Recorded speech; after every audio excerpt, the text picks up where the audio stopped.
Today we will attend the first lecture out of a series of 2 introductory lectures by Yeoman for students of tourism and leisure at Stenden University in the Netherlands. Yeoman is a well-known researcher, lecturer at Victoria University Wellington in New Zealand, but he also is a researcher at the European Tourism Futures Institute in the Netherlands. Ian identifies 3 drivers for change in the world of leisure and tourism. In the first place, how wealth is distributed over the world.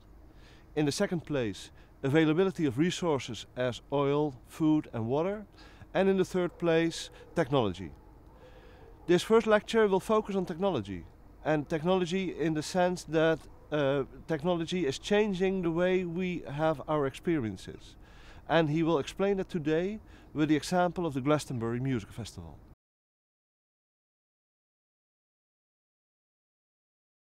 Hello. That's a bit loud, isn't it? Is that just right? Okay.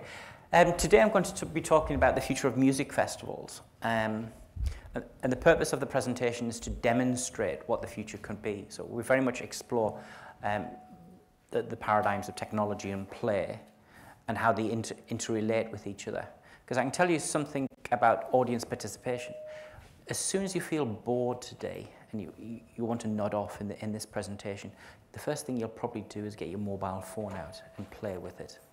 Because in today's society, there's a trend called smart boredom. No, consumers are never bored anymore. If they are bored, they want to do something.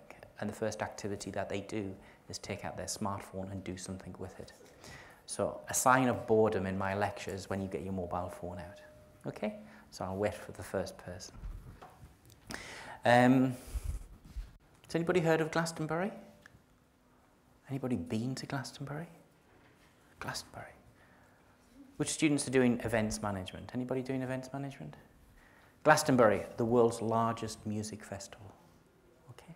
The world's largest music festival. And it's a music festival with a lot of history. So the purpose of today is to say, I'm going to talk about what is Glastonbury.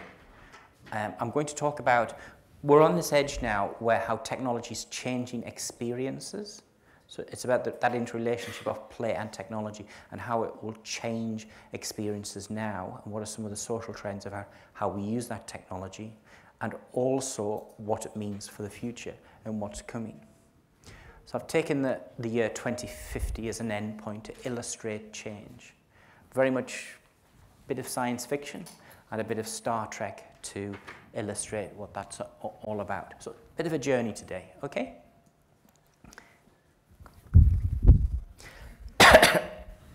Okay. This is Glastonbury. If you haven't been, this is it.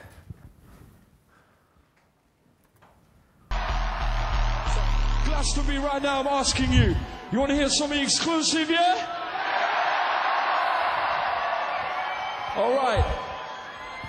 Just only made one day ago. VIP for Glastonbury. You ready out there?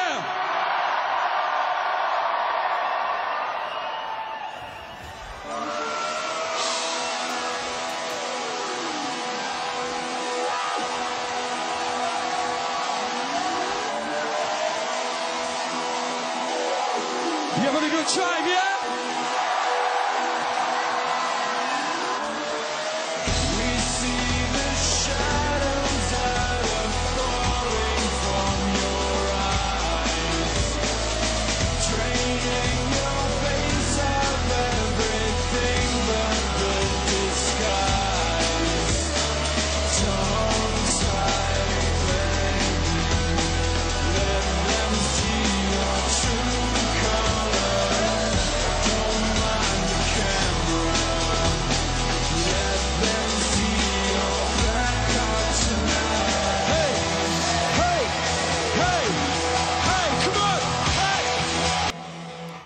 As you can see, Glastonbury is typical big music concert. So I've got a question for you is, why do we go to music concerts? Audience. Why do we go to music concerts? Experience? Feeling? Why else do we go to music concerts? Why do you want to go to music concerts instead of just watching it on the telly? The feeling is shared. Shared feeling? Why else do we go to music concerts? to have fun. Yeah, they're the reasons of why we do live experiences rather than just watching MTV. So Glastonbury has been around an awful long time. So here's just a BBC documentary about what does Glastonbury mean, you know, for the festival goer, for the British public. This is what Glastonbury means to people.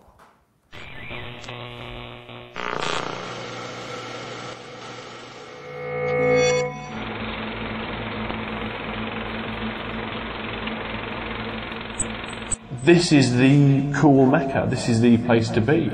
It's Glastonbury. It's the most vivid cultural music experience you can get. It's a combination of like millions of factors, but a lot of it's attitude and the people that were involved and the spirit, and it's just something happens which is like beyond anyone's control.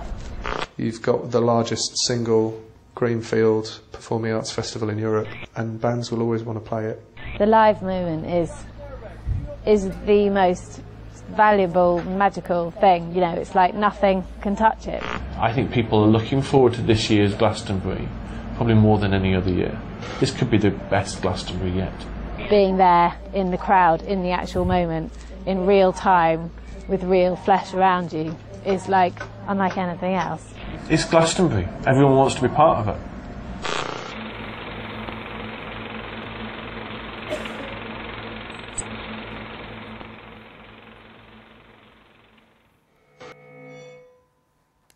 Okay, Glastonbury. Been around a long time. First, it began in 1970, and today you've seen exponential growth. About 180,000 people attend Glastonbury over 3 days. It's £200 a ticket. The average festival goer will spend about £350. So it's massive. It's a really big concert, and it's a concert with a lot of history, and it's very iconic because the music festival industry is extremely competitive, and this is one that stands out in the terms of success. And because of competition, you have to ask the question, how does it change and how does it innovate to distinguish it? So I'm going to talk about a number of trends that are shaping the future, and it's based upon this model here. This is how we are using technology today in the terms of play. It's how you as a consumer has changed your play, and it's about your interrelationship between play and technology. And this is the future, and these are future technologies. How will future technologies change and adapt play, and what does it mean for the festival goer? And we'll illustrate that change through a story or through a scenario. So the first thing, this is where we are today. We're very much in the experience economy.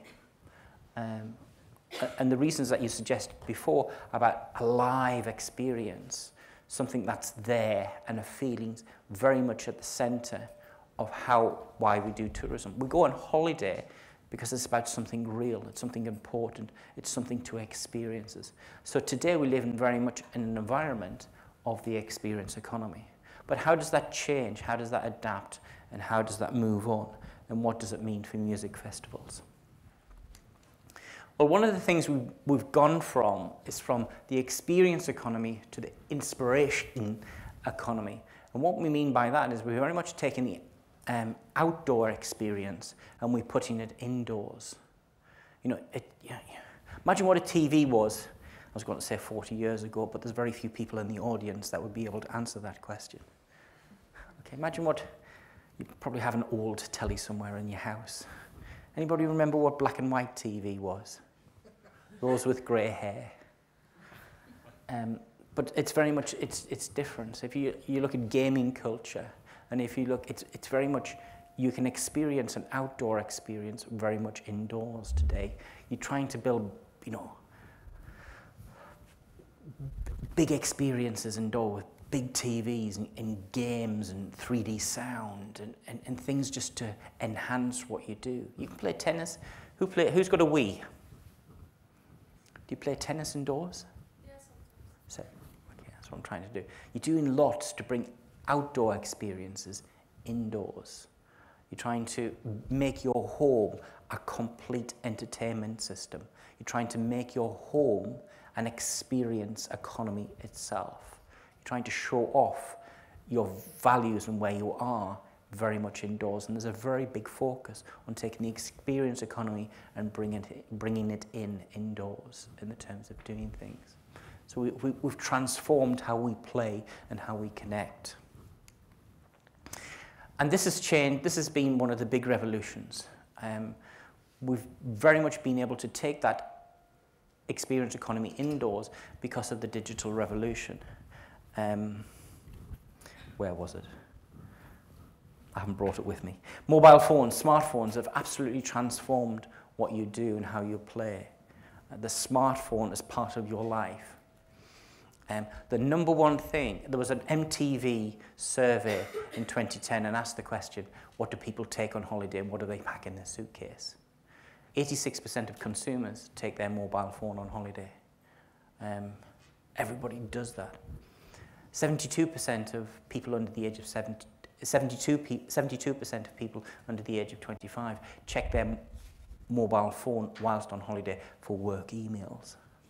The holiday must be boring. We do that, so it's part of your lifestyle, and you feel withdrawn or lost if you've forgotten your mobile phone. I'm lost without it. You feel like that? You do. And some people, you don't talk to each other now. The mobile phone's created its own language. Now, if I'm sitting here and somebody's sitting there, you'd send me a text message. Vodafone did a survey in 2005, and 4% of divorce cases were by text. Okay. How many people here in the audience has been asked out on a date by text? See? Boys are shy. Okay. So it's changed languages and what we do. And as a consequence of that, we've got a very strong network society. You know, you've got more friends on Facebook that you've never met. You've got a very strong network. Who's got more than 1,000 Facebook friends? Hands up. 1,000 Facebook friends? You're just shy. Don't be. Who's got more than 5,000 Facebook friends? It's a very strong network society. But you probably know somebody that's got 5,000 Facebook friends. I've got 553. But they're all in different categories, friends to acquaintances. But it's about a network society and the terms of what you do. Once upon a time, people used to complain about how many stalkers have you got? Stalkers? Have I got stalkers? They're all my Twitter followers. They stalk me. So we live in a very networked society in the terms of what we do and how we're changing it. The other thing that's changed is very much, we live in a world which is about mobile living. Your mobile phone is part, you do business on the hoof. Your social life is on the hoof. It's with that mobile phone. So the mobile phone has changed what we do and how we engaged. What I talked about before, smart boredom. Oops, I've just dropped something. And everybody's got smartphones. You know, who hasn't got a fixed line telephone at home? 1, 2, see. Who doesn't wear a watch? Why don't you wear a watch? You've got a phone instead. So convergence, it's taking over other things that you do. Liminality. Liminality is the concept of science fiction. It's where what's science fiction and what's real is very blurred. And it's sort of in between everywhere. It's how you play and what you do. To some people, how you play it seems very science fiction-y. Everything on Star Trek has come true now. And even Beam Me Up Scotty, it's technically possible. If you watch the old series of Star Trek from the 1960s and 70s, I think it was the 70s, you know, not the teleporter, but the little TV phone is the mobile phone. The Star Trek, who knows what a Star Trek replicator is? Anybody? Star Trek replicator? No? This is where you take any object and you can copy it. Whereas today we have 3D printers can do all of that. Okay? It is technically possible, teletransportation. It's happened, somebody's done it. You can Somebody in Switzerland has transformed an atom from place A to place B, so it's technically possible. So what I'm talking about, liminality is very thing. And very much with technology from fundamentally augmented reality. Augmented reality is where you play layers of information in front of things and you can see what they're at. So it's when you take your mobile phone and point it at a hotel, it'll tell you what's in that hotel and all gives you that type of interpretation. So how we play and what we do is very blurred. It's a liminal state. It's something that's real and something about science fiction. And we also live in a society, the rise of the gaming culture. Everybody has a Wii. Everybody does that. My 12-year-old nephew, you know, what's he really into? War of the Worlds, or I can't remember what it was, of gaming, but he plays it all over the world, connects in with everybody across the world in the terms of they do things. Mother-in-law, you know, that's not her, but she does the luncheon club on a Sunday for old age pensioners. They have their lunch and then they play the Wii in the afternoon for exercise. Whose mothers or parents do that? No, not that you're telling me. So we live in the rise of the gaming culture. So technology in play is transforming what we do through a number of steps. And as a consequence, we've seen a very big rise in the trend, what we call performative leisure. It's about your identity. It's about what you do and how you're doing things. Performative leisure is about, once upon a time you went on holiday and you sent a postcard back and it arrived back in Holland 2 weeks later or something. Whereas today, you go on holiday, you take a snap of a palace or a historical monument, and you immediately post it to your Facebook site or wherever, and you comment on, you ask friends, and you say, I'm here, this is what you're doing. And as you continue down that journey in that place, people comment on it. This is what you're doing. It's performative leisure. Your social status and cultural capital now is through Facebook or sharing of content with doing things.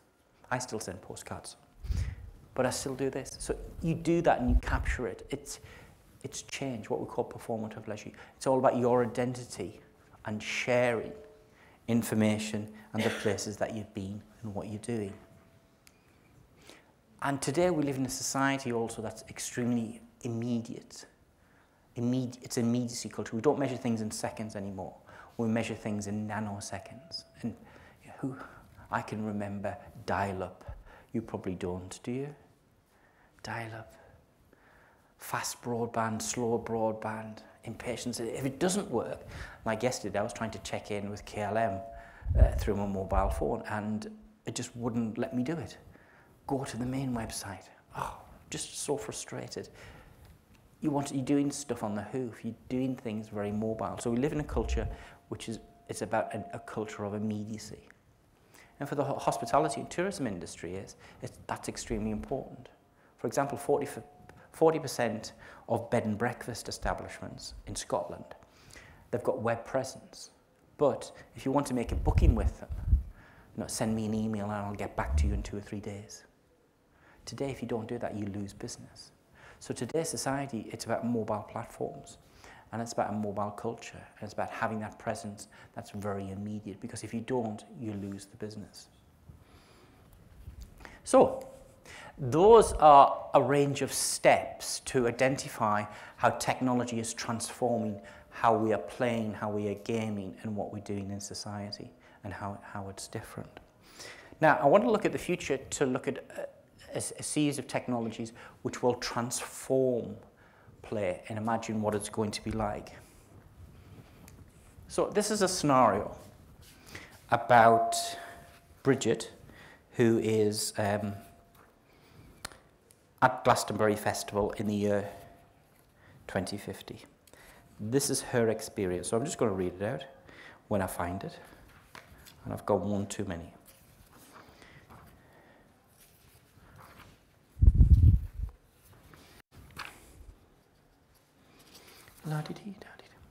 Glastonbury, the world's most popular and celebrity music festival, a place to see Elton John, the Top Cats, XX Top, and Zion Hell play. This is the diary of Bridget Wilson, a 25-year-old from London who has just completed an MSc in nanotechnology, textile design. Bridget has a passion for technology, all the latest gadgets, is particularly proud of the new interactive iLens 4 that at the Twitch can access the virtual world. Glastonbury is the festival to be at, and Bridget and friends have their tickets for Glastonbury 2050. Bridget has a passion for all musics of all types, whether it's pop, glamour, or zing-tang. Over 200 artists are playing at Glastonbury, including some new haptic 3D and avatar versions. In Pyramid 22, Elton John Jr. is performing a rendition of Rocket Man, and Bridget and her digital tattoo performs the original from 1972. Who remembers Elton John? He's 72. He's getting on. I saw him live in concert in Dunedin last year, and his backing group, the average age was 65. They're getting old. Okay. Bridget then starts to think about rockets, NASA, and the moon, and enters a dream of floating in outer space, all to the background of Elton John's music. Fantastic, she thinks. Her dream management recording system captures all of that, and she decides her rendition with her friends and family via the semantic sphere. Moving to Pyramid 32, Hunky Mike is in full flow. Crikey, she really feels sexy. Her clothes have created a sexual arousal in response to his six-pack and sensational music. In Pyramid 33, she can feel the vibrations of zing music through her bracelet indicator. The music is heavy, fast, loud, a headbanger special. She decides she needs a beer and purchases a couple of London Prides using her contact lens retinal recognition system. In Pyramid 43, the Avatar X Zetals are playing a range of classical hits. She quickly gets into the groove with a sense of flowers, the 60s and Abbey Road. The music even gets mixed with Elvis Presley, Dixie Dot, and Titchy Winky. Bridget is now creating her own music, mixing it up with feelings and artists. Who's this, she says next, bumping into Maxine Wong on the dance floor. Quickly using her facial recognition system, she finds out everything about Maxine from the semantic sphere. Hi Maxine, how's Rosie the cat these days? Bridget inquires. What a concert. She's been bopping all day long and captured all the concert for a remixing later. Cannot wait till next year. All of the friends are so envious. So that's just a wee story. That's just a story of going to a concert in the year 2050. The purpose of the scenario is about illustration. It illustrates some of the technologies that are coming next. So what I'll do next is just talk about some of those technologies. Okay, first one is what we call celebrant networks. In the celebrant networks, this is about Bridget can see, hear, smell, and feel the experience as she immerses herself into that festival experience. How does she do this? This is about artificial neurons that resemble biological neurons as part of nanotechnologies. This is about a second layer. It's about a second sphere of what in the terms of immersion. And if you have that type of network built into your body, you can have what they call digital tattoos. And if you have digital tattoos, imagine going to the tattoo parlor and having a mobile phone tattooed into your arm, or something that's implanted into you, which you can use. And that technology is around today in the terms of doing stuff. And it's a combination in the terms of technology that's very much about physics and very much about biology, that combine in the terms of using the bloodstream to convert oxygen to convert into electrical power. So imagine having something implanted into you and your text message comes up in front of you, that's implanted in the terms of doing that. It changes a few things. Imagine it captures your recordings and it's part of you. The other thing, this is a product that's available. It's a Dutch product. It's called, has anybody got one? It's the Philips rationalizer concept. Basically, when you go into a music concert, if you're wearing this type of bracelet, it gets a feeling for the music and the types of music it's giving out. But it also captures the feelings, your feelings and your emotions. And it gives out a number of signals about what type of mood that you're in.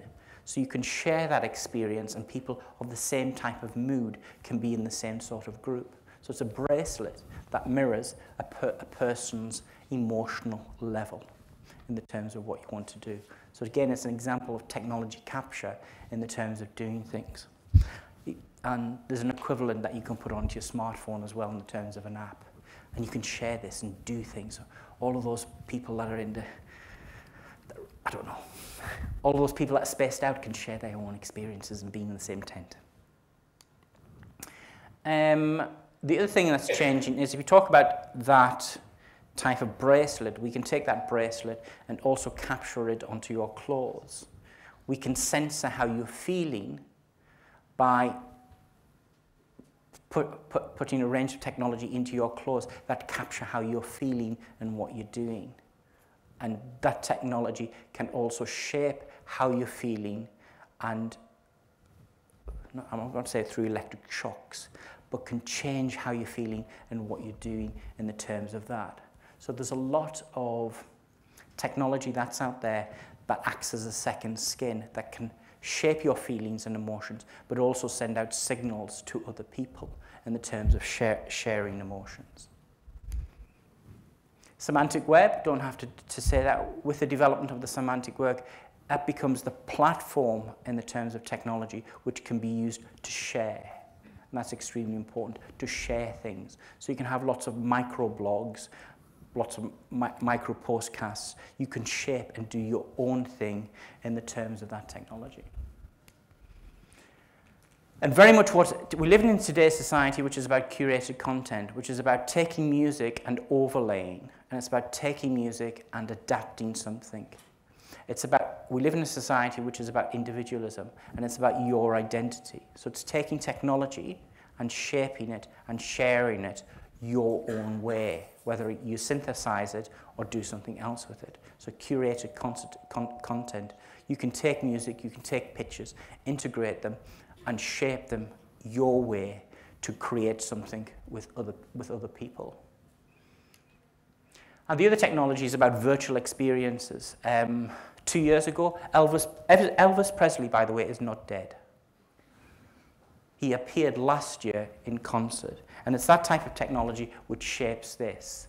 This is one of Japan's top pop singers.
See what I mean?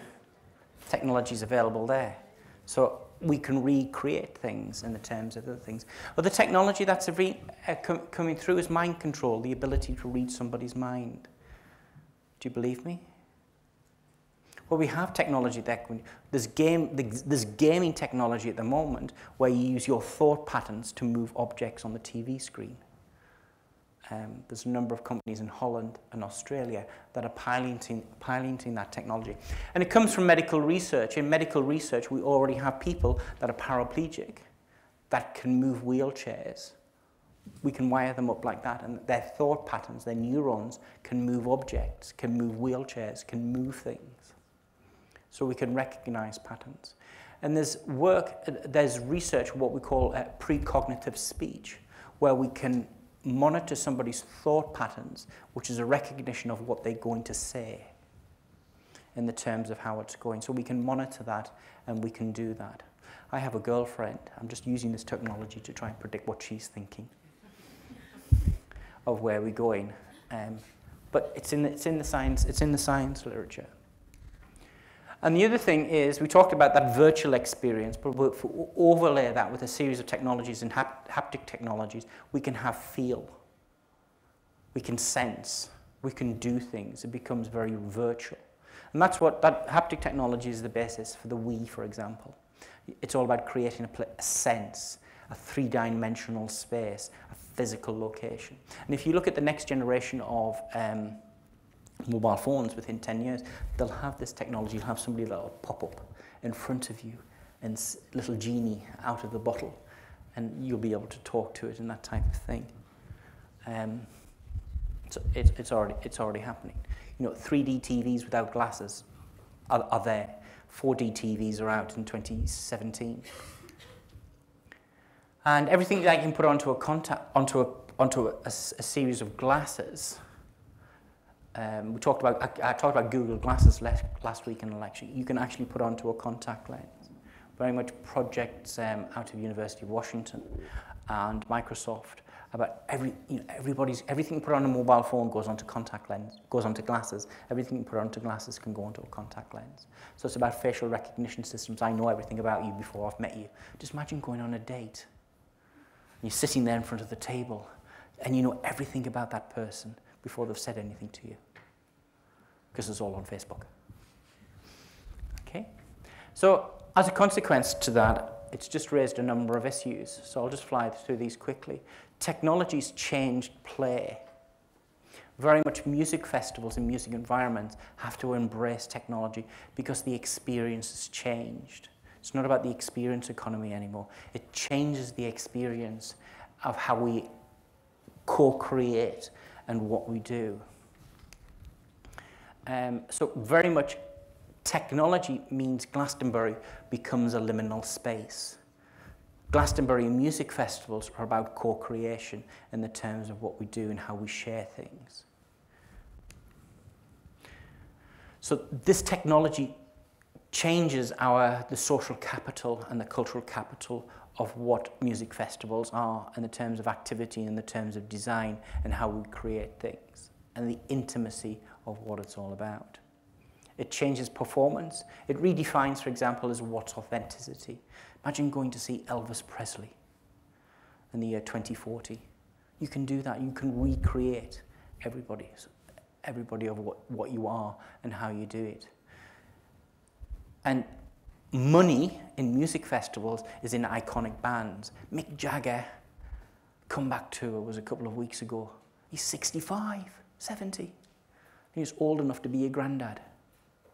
Granddad tourism, granddad music festivals. So it changes postmodernism and the concept of that. So there's lots of marketing implications and stuff like that. I'll leave a copy of the presentation and all of the notes and explanations and links to the technologies with the Futurist Institute, so you can download it, and et cetera, or you can email me at the Institute for copies. Thank you. Okay.